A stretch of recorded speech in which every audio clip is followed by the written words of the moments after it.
What's up, everyone? I'm Lorenzo. And I'm Doug. And this is Good Suffering. This is episode number 1. If you want to hear the introduction episode, then go back and listen to it. It's episode number 0.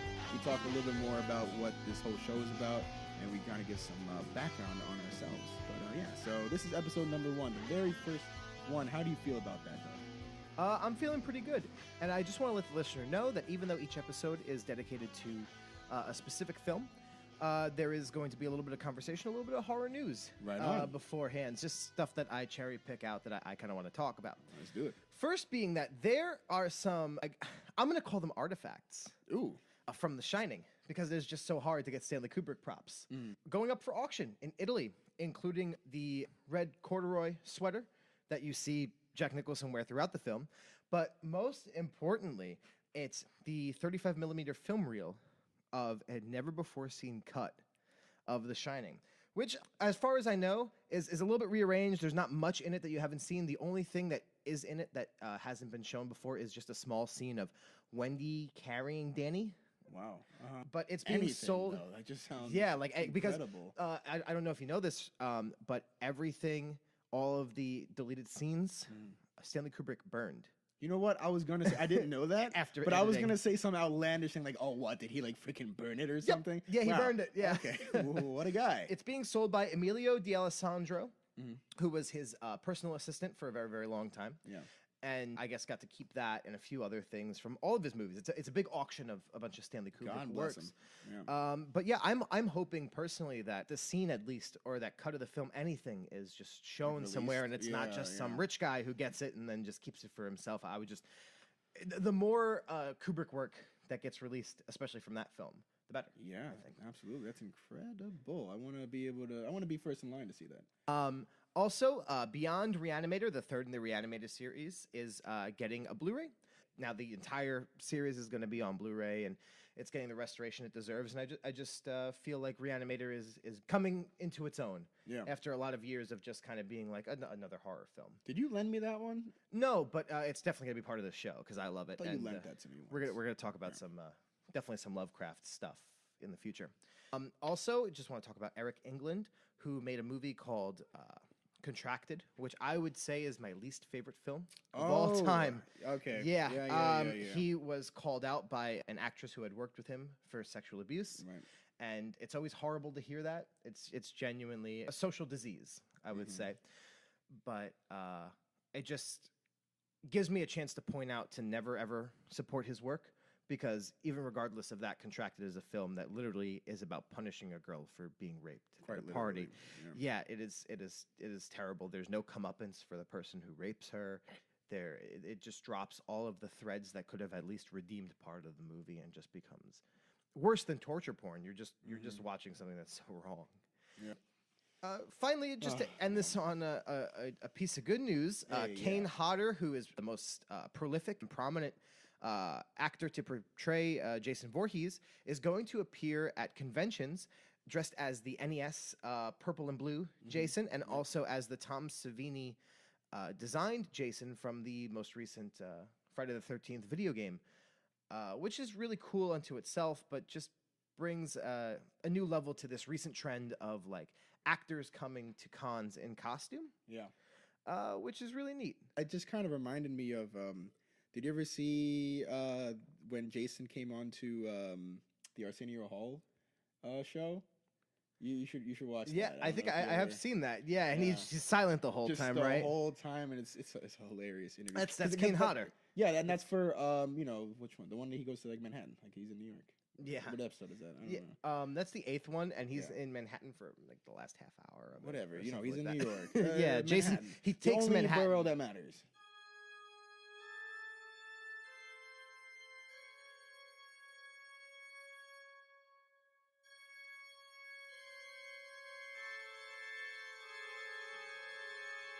So today we're talking about Peter Jackson's 1993 New Zealand Splatterfest classic, Dead Alive, which is known to most of the world as Brain Dead.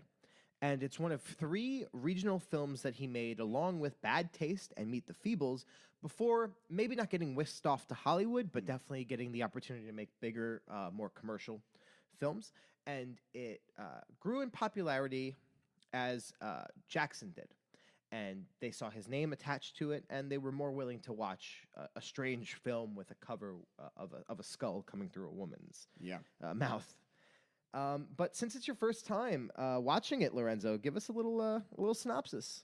All right. So basically, it's about this young man's mother that gets bit by a rat monkey, and it gives her this disease where she's just slowly like eroding away. Well, she dies, and the kind of continues from there. Kind of spreads the disease quite rapidly and quite disgustingly.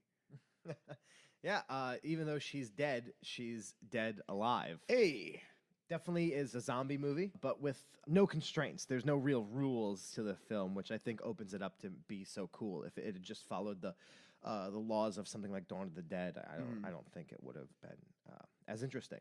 It's a really zany take on a zombie movie. I didn't do any research before, so from what I gathered, okay, title Dead Alive, zombies. That's not at all what I was expecting. Great. Well, tell me what you thought of it, man. What'd you think? I would love to hear it. Okay, so first off, I really love that it just kind of started like immediately. There was like no background, no context, no nothing. All you see is just these guys carrying this crate with what turns out to be the rat monkey, and you just know something's gonna go down. I was like waiting for it to escape or something, but it ends up just scratching a guy. And it was just a great scene. But anyway, just overall, I really, really did enjoy it. I thought it was hilarious, for one thing. I thought it was freaking just hysterical watching all these people react so, like, casually to this woman, like, falling apart. Like, the fact that, like, the son was kind of okay with it all happening and just trying to keep appearances up was just, it was just hysterical. I just thought it was hilarious. And I love the effects, too, I gotta say. As kind of goofy and zany, and I guess I don't know if it's necessarily low budget, but just it's not picturesque kind of effects, and I just thought that added to the charm of it. Right. Yeah. That's great to hear, man. I always it's a very important, very personal movie to me, so I love hearing that people like it, especially people I care about. And I love it so much. I guess I kind of hinted at that in the introduction episode too, by like gassing it up. Yeah, you definitely did. Yeah, no, I don't think anybody that I know personally doesn't know that I love this movie. I think it's fantastic. I first saw it about probably, I guess, 8 or 9 years ago now, as part of a Halloween day-long marathon of movies that me and my friend put together at his house. Mm-hmm. It was my first time watching it, and he was like, "Oh no, we got to watch this. We got to put this in." Yeah. And everybody had left because people were just dropping in and out through the day, and it was me, my friend who I put it on with, and maybe 1 or 2 other people through it because nobody wanted to watch this weird, gory movie, and it was just totally. I fell in love with it straight away. And you know what's funny is that, like, yeah, it's gory. I think even like on the cover, I had a cover over here. It says something about like it's a gore film, a gore fest, or something like that, right? Now, in my mind, the first thing I think of when I think of gore, I think of Saw. Yeah, me too. Always. In my notes here, I have Saw written down multiple times. Yeah. When I talk about gore and how much I love gore, I'm talking about that. I'm not talking about Saw. No, I'm talking about Dead Alive. I'm not talking about Saw. Yeah. That's just torture porn. That's not fun.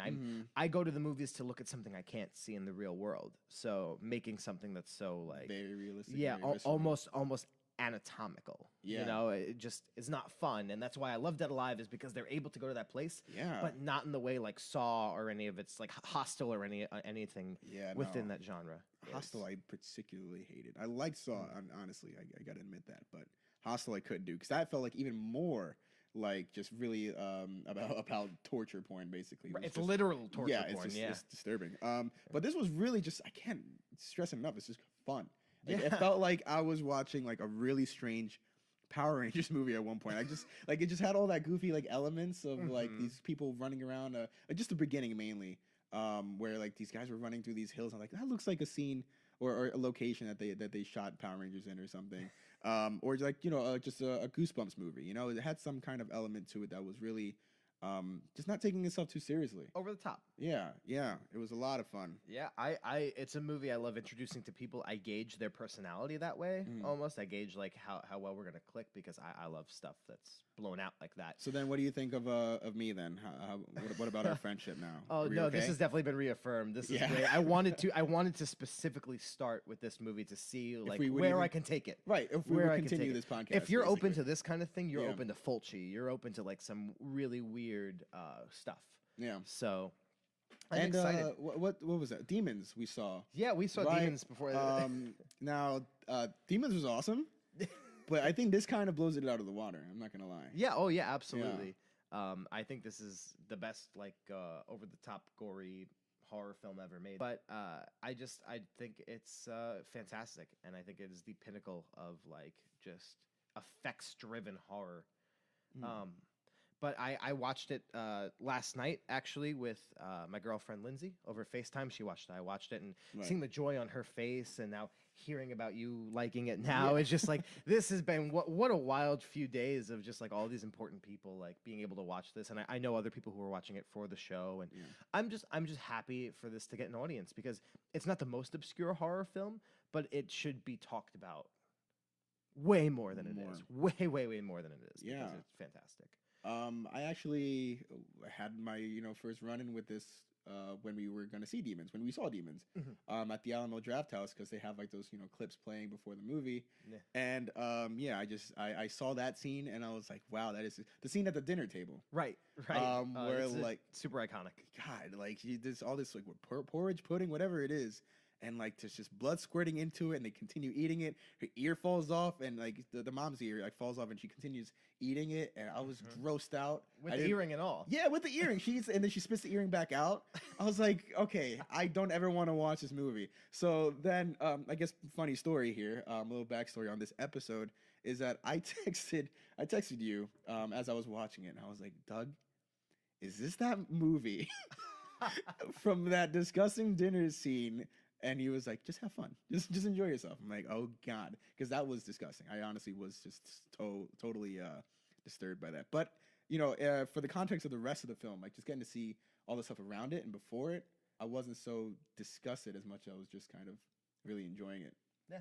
And that's really definitely the element. gross out scene. Certainly. But the first thing I want to talk about this movie is the influences and the things that it references. Right. The opening shot explains that you're on Skull Island, and that's a King Kong reference. King Kong is from Skull Island. That sets the precedent through the movie that this is a love letter to Ray Harryhausen, to B-movies, to Willis O'Brien, who did the effects on King Kong, did the stop motion and whatnot. The pre-code Hollywood in like the 30s. Right.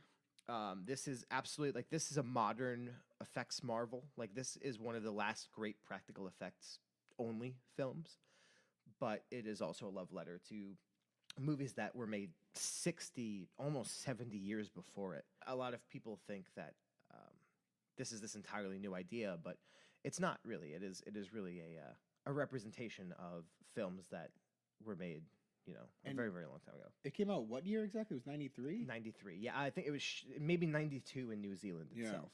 I was so just like I didn't know when it was made. I was watching it and I was like, this is kind of because the costuming, for one thing, does not look like the 90s. Oh yeah, because it takes place in 1957. Right. So I was watching. I was like, okay, when was this movie actually made? And that kind of leads me to one thing. Who influenced who on this? Was this who came first? Like Tim Burton or Peter Jackson? Because I was watching this and it felt like just a kind of gorier Tim Burton movie.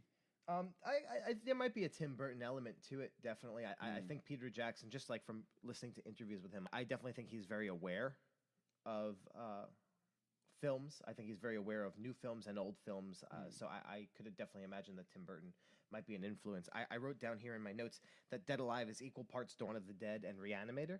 Yeah. It definitely you feel that it's an original product, but it is absolutely also a product of film history, of horror history, of effects history, of genre history. Yeah. And I'd mentioned this before, but and you said too, it's like fantastic. You use that word fantastic, and that kind of reminded me of like the fantasy aspect of it. But it was like magical realism to me. It felt like because everybody was totally accepting of like all the weirdness that was going on.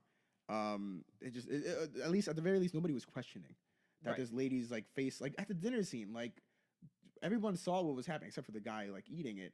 Like the wife saw it, the son saw it. He knows what's going on. There's one part he rips her face off a little bit and he tries to glue it back on. Yeah. And like he doesn't even like say like, hey, this is really weird. What's going on? Let's quarantine you. Like he's just literally just trying to help his mom out, like to make it through the day. There's a little bit of that in the conditioning of Lionel. And you see him as a mama's boy. He's somebody who's only got his mom. Right. You know what I mean? And she's so threatened by, hey, if she wasn't so threatened by Paquita, right, his love interest, then she wouldn't have been at the zoo spying on them. And so ultimately, this is a movie about a mother and son, really, more than it is about Lionel and Paquita. It's about mother and that's son. why I did think that there is some kind of message to it, some kind of story to it. I think there's a lot more to it than people think. It's not just scenes of gore and effects like, cut within each other. There's definitely something going on. I even have up here, there's tons of subplots. There's a thing with the tarot cards and her thinking that she's the right one for her. There's the thing with, there's the overbearing mother and the father's death plot, all within like this love story that's happening within a zombie story.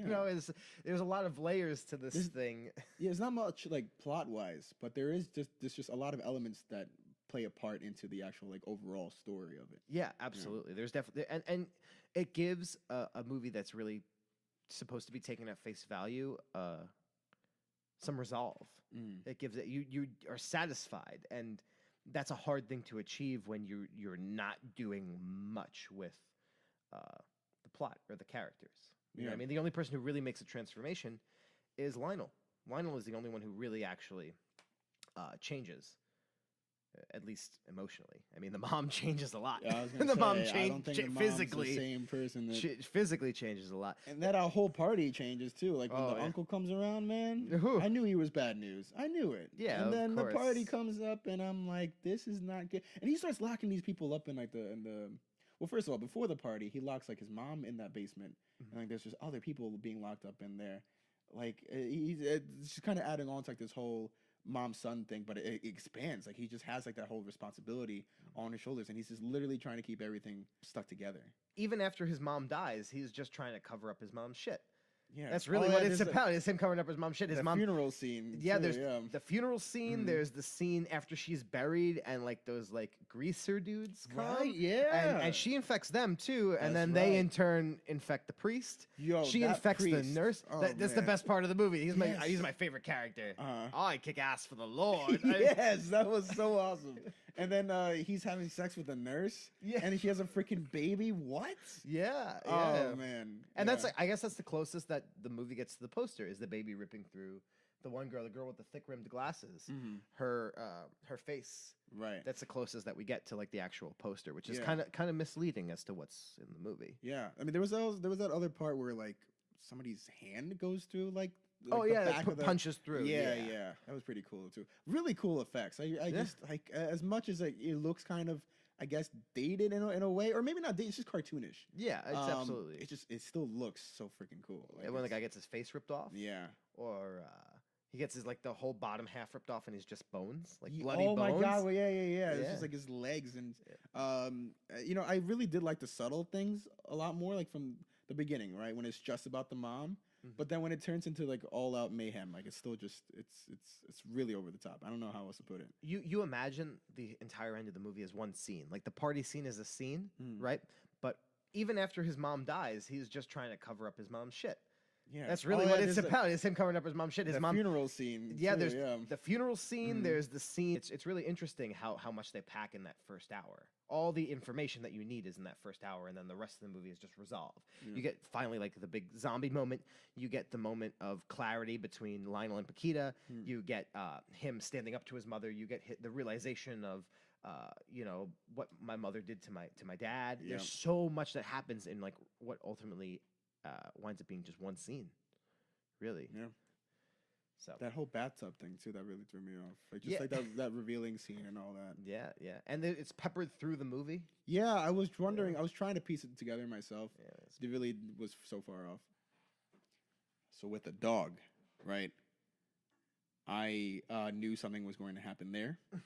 I did not want anything to happen there, but no, the mom literally eats the dog, and you get to see the entrails basically just being pulled out of her throat, like it's like a hair clogging up the drain in the shower. Yeah, or like a magician doing a magic trick Yeah, with oh, with God. little handkerchiefs tied together.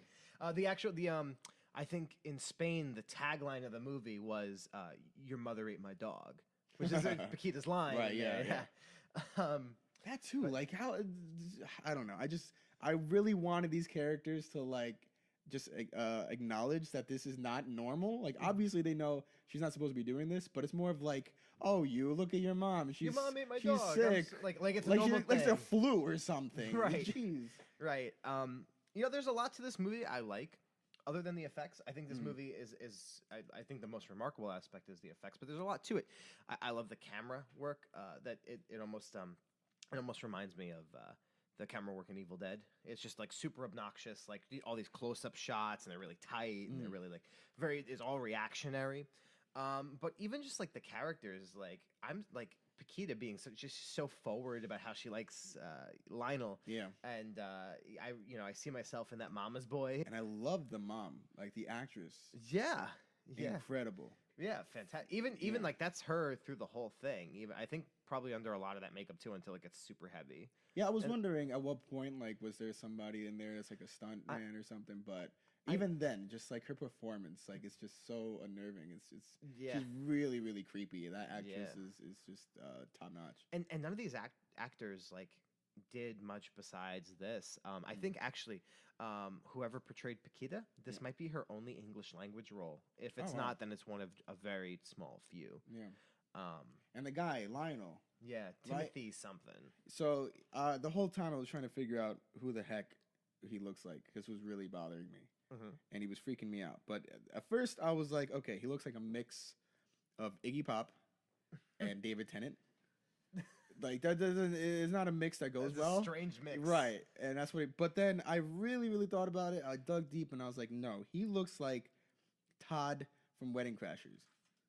It's the really weird, strange brother dude that's like a painter, and he comes on to Vince Vaughn's character. Oh my I don't god. know if you ever watched. Have you seen Wedding Crashers? Yeah, years ago. But Okay. Yeah, I remember that character. Wow. Yeah, so listeners, just take a moment. And first of all, I hope you had watched the movie before we're talking about it. But yeah, so I'm Wedding assuming- Crashers, we mean. Don't Yeah, watch just it alive. don't watch Just Dead Alive, This just is watch ultimately a Wedding Wedding Crashers. Yeah, this is the Wedding Crashers podcast. So having seen Dead Alive, now remember or look at Todd from Wedding Crashers and tell me they're not identical. I have a picture. Oh yeah, show Yeah. me. Yeah, 110%. Right? Yeah. Look that. Everybody should look that up. I should Thank link you. that. I'm gonna link that in the show notes. I'm gonna Yeah. link that picture. I'm in the not show crazy. notes. Yeah, it's Definitely not. it's uncanny. But let's talk about the party's over scene. Let's talk about the finale of the movie. Everything from him finally getting the courage to, I'm not going to try and sedate these guys anymore. I'm not trying to live with them. These guys got to go. They got to die. Yeah. It's the ultimate switch. Lionel turns into a badass all of a sudden. He's a guy in a sweater vest for the entire movie, and now he's a badass. It's an incredible scene. It's a super gory scene, just gallons and gallons of blood. So much as they even make a joke about him, like he can't run on it. He's just slipping on it. That was such a great physical gag. Yeah. I love that. Was like some Buster Keaton stuff. like, yeah, it was like- so cool. Yeah. But turn a lawnmower into an iconic weapon. You know what I Yeah. mean? Yeah. There's Who is it? Chekhov, right? Chekhov with the gun producer. Chekhov with the gun. Yeah, Chekhov's gun, right? If it's in the first act, it's got to go off by the third act. I did not know that was going to be the lawnmower. yeah. Yeah. 'Cause the you see lawnmower's in the foreboding beginning. scene. Yeah. He's slow-mo. Yeah. All of a sudden, it comes back and it's just hacking away at people. It's a smarter movie than it appears to be, and that's what I like about it, because I think horror is smarter than it appears to be. It is ultimately, if this is a horror podcast, this is the perfect place to start, because it is exactly what I like about horror, which is that it's a lot smarter and a lot more knowing And a good time. and a good time and a lot better of a time Yeah. than most of the public perceives. Yeah, and I particularly like that it wasn't, scare my pants off scary.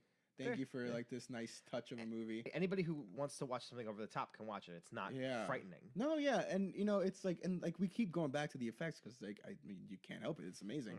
But like the as regarded as it is, or no, revered rather, as it is. It's not like it's a scary movie with like a bunch of effects that like really just freak you out. Yeah, but it's not The Exorcist. but it's effective. Yeah. Like it's just really, really good stuff. It's great technical work. Absolutely. I really like that creature, the mother creature at the end of it turns into the like final a large final rat form. Yeah, looking thing. it's almost like, have you seen Alien 4, Alien Resurrection? And they make the No. alien human hybrid, I think it is. What? No, I've never seen Yeah, that one. it's very much like that with the strange face and the long neck, and it's all pale. Yeah. Weird vaginal. I mean, like when her stomach opens up, it's very vaginal. Yeah. I definitely think there must be some inspiration taken from that because the movies are only made like 4 or 5 years apart. It's a great creature. I think it is actually, I think for the most part, probably a miniature because a lot of those sets are miniatures of the town and stuff. You could see they're not real people. I could see inside that the with carts. the trolley. Yeah, Yeah. yeah. I was pointing that out to Lindsay. It looks like Mr. Rogers. Yeah, or like Thomas the Tank Engine or something like that. Yeah, I think for the most part it's a miniature. I think it's fantastic work. Do we know It's just the cool. name of the guy that like? I don't know who helped him, but I know Peter Jackson. That's like a lot of what drew him to movies was doing the effects. He was doing. So the I know effects he for this? does a lot of. I know has his hand at least in a lot of it. Maybe I should go watch those movies that he's known for. What are they? The Lord of the Rings trilogy. Yeah. Small movies. It's really. definitely about time I watched those. People Yeah. keep talking about it or Yeah. something. Yeah.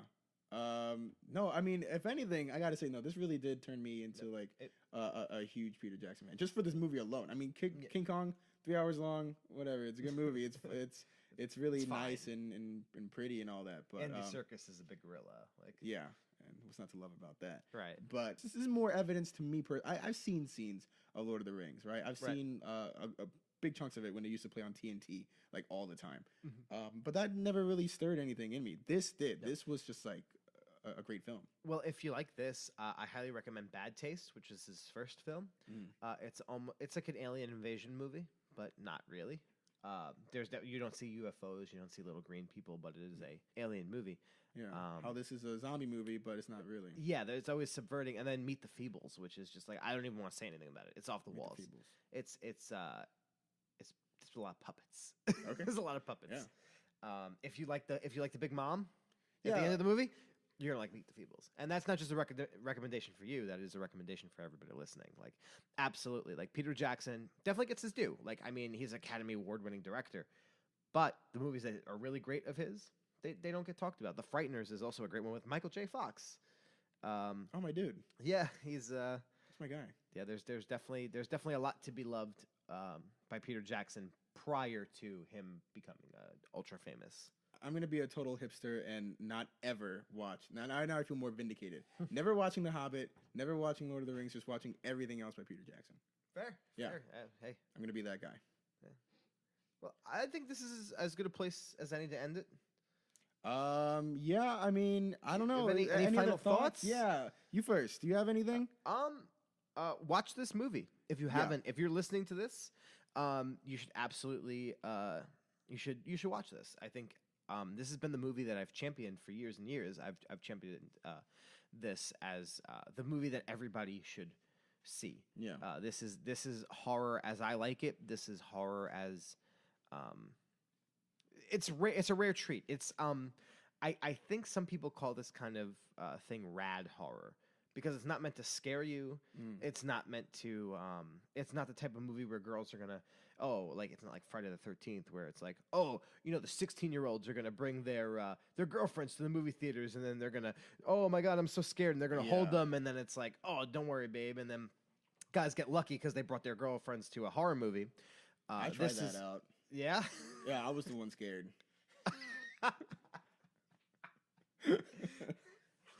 This is just a good time, and I want horror to be known as a good time. Yeah. And I'm glad you like this because now I could show you the Beyond, and I could show you Reanimator, and I could show you Society, and a lot of weird shit. And man. we're just gonna steadily go into like the real Fright Fest ones, where I'm actually gonna be sleepless, right? I'm assuming. I hope so. I hope there's at some point. Yeah. Me too. You know what? I need a good scaring. I do want to have fun watching horror movies because there is some kind of thrill. Like you clearly love. I mean, otherwise, why would we be doing this? But no, but like you do get some kind of like enjoyment out of it, and I want to be able to tap into that, like for myself.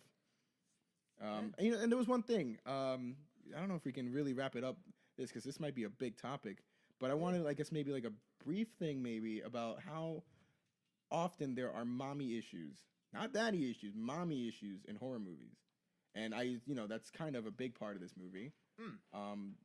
Why do you? It's just, I guess, a quick thesis on why do you think that's so prominent in horror movies? I have my theory. It's a male-driven genre, as most of Hollywood kind of is. I think that's not out of want. I think that's out of how society is, and it's not an okay thing. But there's even a movie coming out in a few months that is a huge festival movie called Hereditary. Yes, which seems like a movie that's entirely about mommy issues.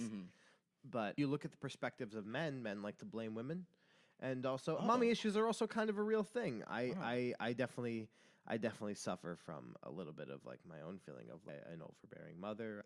Regardless of positive or negative, I feel like I'm affected in a very big way by women. I had a completely different take on it. Yeah, shoot. Yeah. Yeah. Maybe I'm wrong. No, the way I saw it was that like, so okay, this is a hot take here, right? But usually, when you think of guys, you think of men, you think of dads. They're the ones that are like laying down the law. Right, they're the ones that are like the strict ones, the enforcers, the ones that hit you on the freaking bottoms with the belts and all that, right? And then what happens? You go run to mom, and she's gonna protect you. Yeah. What happens then when the one that's supposed to protect you is in turn the one that's actually like freaking like abusing you or horrifying you? Right. So that's the way I saw it. Like, this is like an overbearing mom. She's really trying to rule over his life, and she's not being the protective archetype of a woman or of a mom or whatever you like what society thinks like women should be, or too protective. I think that's also a problem, is that there can be a point where you're so protective that you don't let your child experience reality. And I think that's almost what's happening here. Is you can't date, you can't leave me. It becomes selfish. Whoa, you know what? And just this total opposite from what Paquita's experiencing now that I think about it. Yeah, because what is that, her grandma with the tarot cards? I can only assume. Yeah, she's doing the complete opposite. She's like, hey, go find this love of your life. He's a knight in shining armor. Right. Meanwhile, what's her name? Vera, it's like saying, no, don't talk to women ever. You can't have anything but me. Right. They live in this big house alone. She thinks that he's got everything he could possibly want, but he feels trapped. Yeah. Ultimately, like, as fun a movie as this is, I do get sucked into the journey of him rising above those conditions. Yeah. And being able to love and being able to, So you can essentially take this movie so many different directions. It's really insane when you think of it as just like, oh, this is this movie, so Peter Jackson can make a bunch of effects on a screen for an hour and a half. Even in the process of taping this episode, we started with like, wow, this is such a freaking great, fun gore fest movie, and now we're just really getting into all. I'm gonna go fucking home and cry. Yeah, just don't let this ending fool you. Honestly, just like watch this movie. If you haven't already, you shouldn't be listening to this anyway. But just watch the movie and rewatch it. I'm gonna rewatch it. I'm gonna have to buy my own copy because I used yours. Well, enjoy the price that you're gonna pay on that. What would that be? This, I guess, if you've been following us on social media, you'll see this is actually kind of a hard movie to track down. Yeah. There is a YouTube link to see it, but it is not for streaming on Amazon or iTunes or any paid subscription service. The DVD is out of print. The Blu-ray, I spent $100 on my copy of the Blu-ray because it is that out of print. It is that people can command that price for it. Worth it. Yeah, absolutely. I think so. Yeah, I guess probably the easiest way to see it is YouTube, which is not the best way. We're not endorsing. No, absolutely not. We are not movies. endorsing that. Just want to get that out there. I just want people to see it. Yeah, honestly, just watch. And just see it. If you have a friend who has a DVD copy of it, do that. We should do that. Yeah, you know what? Let's promote everybody who owns a copy of this movie. Should tell everybody they know. Yeah, and then bring them over or do like a little, community thing in your town. It's where you definitely a have movie that can screening. be helped by like a wide audience. It definitely like if you're watching it with somebody, you can have a really good time with it too. You know, it's not, Don't freaking just hold this to yourself. Honestly, if you have do what we're doing. Start your own podcast. We talk strictly about Dead Alive. We'll listen to it. Yeah, we'll be one of your I first- will. You know, I will. Yeah, just strictly about that though. Don't do what we're doing. We have a copyright on this. I just want to thank everybody for listening this long. I want to thank everybody who, even if they didn't like this episode, were tempted to go out and watch Dead Alive, because this is ultimately about not just me exposing new horror movies to Lorenzo, but exposing these horror movies to the world. And if you liked what you heard, check us out on all of our social media, which you can check out in the show notes. And I guess it's time to reveal the next movie, and this was your pick, so I guess this is I guess there's almost going to be a little bit of a back and forth by my choice, your choice, my choice, your choice. Yeah. Give it to him. Okay, so just real quickly, I've always wanted to watch this movie. I just never got around to it. I think it was on my Netflix queue for the longest before they actually pulled it. Sadly for people listening. Yeah. But yeah, so it is Rosemary's Baby. Mm-hmm. Yes, I wanted to continue this trend with movies about moms. Just for a little bit longer. In a couple of weeks, you can expect Rosemary's Baby. Anyway, we will see you next time, and don't forget to subscribe. Thank you, and this has been Good Suffering.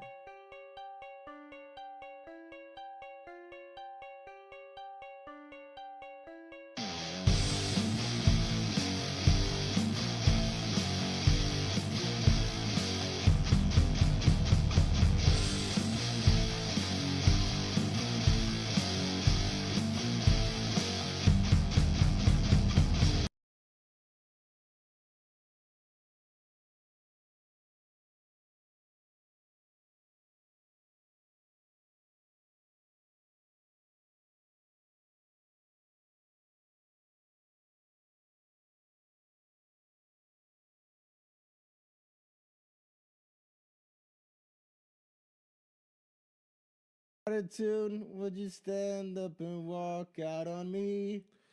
Lend me your ear and I'll sing you a song, and I'll try not to sing out of key. Oh, I get by with a little help from my friends. Oh, I get high with a little help from my friends.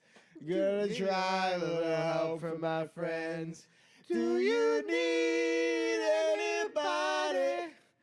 I want somebody to love. Could it be anybody? I just want someone to love.